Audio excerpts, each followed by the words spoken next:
អូខេសួស្តីបងប្អូនទាំងគ្នាឥឡូវយើងចូលមកមេរៀនបន្តរបស់យើងដែលតាក់ទងជាមួយនឹងមេរៀនទី3 Market Structure Shift ឬក៏អាចហៅកាត់បានថា MSS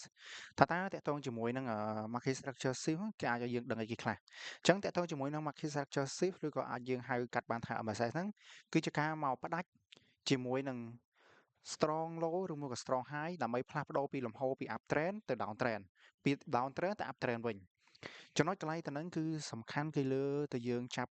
swing ឲ្យត្រូវហើយនៅពេលដែលផ្សារដូចជាក់ស្ដែងឧទាហរណ៍នៅខាងឆ្វេងដៃអញ្ចឹងឧទាហរណ៍ផ្សារកំពុងតែ up trend ទៅអញ្ចឹង up trend បន្ទាប់មកផ្សារអត់មានកម្លាំងឡើងទៅទៀតទេស្រាប់តែបកមកដល់ចំណុចកន្លែងនេះគឺវាបានមកផ្ដាច់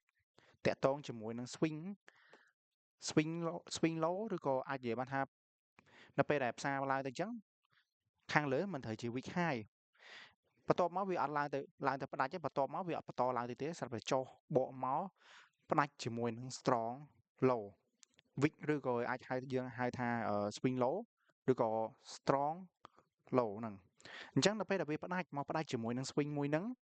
គឺបានបង្កើតទៅជា MSS វិញដើម្បីផ្លាស់ប្ដូរលំហូរ trend ពី up trend មក down trend វិញអញ្ចឹងកន្លែងទៅហ្នឹងខ្ញុំចង់ឲ្យគ្នាយើងចាប់តាក់ទងជាមួយនឹង swing ហ្នឹងឲ្យច្បាស់ហើយនឹងការបិទបើកជាមួយនឹង candle ឧទាហរណ៍ថានៅពេលដែលវាមកផ្ដាច់គឺយកជា body ដូចគ្នាអត់យកជា wick ចេះទេគឺមកផ្ដាច់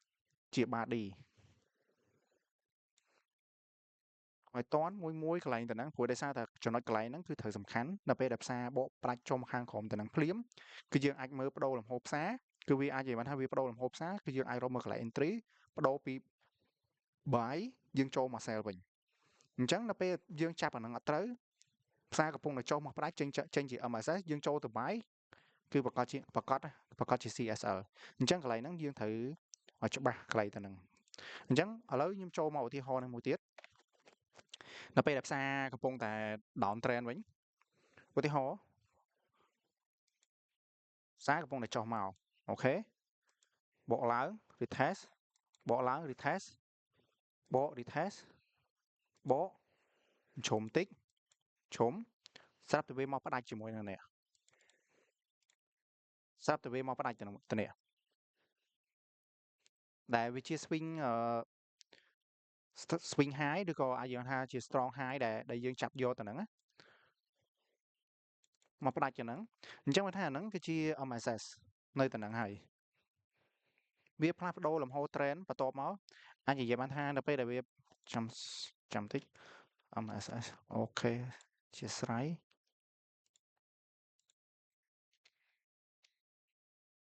អូខ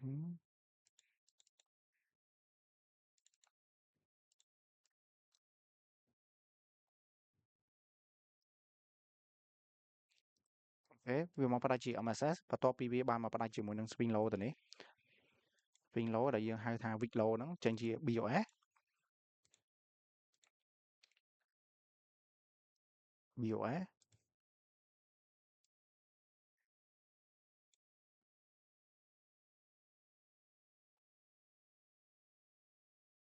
BOS អូខេ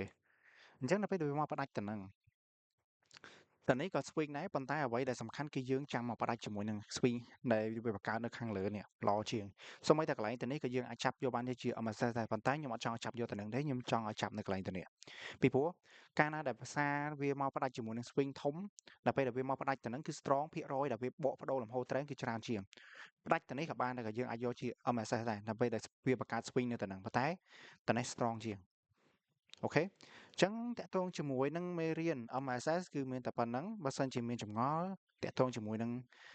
មេរៀនហ្នឹងអាចឆាតសួរមកផ្ទាល់ខ្ញុំបានឬក៏ឆាតនៅក្នុងក្រុមអូខេអញ្ចឹងមេរៀនរបស់យើងគឺមានតែប៉ុណ្្នឹងអរគុណច្រើននឹងជួបគ្នានៅវីដេអូបន្តទៀតអរគុណ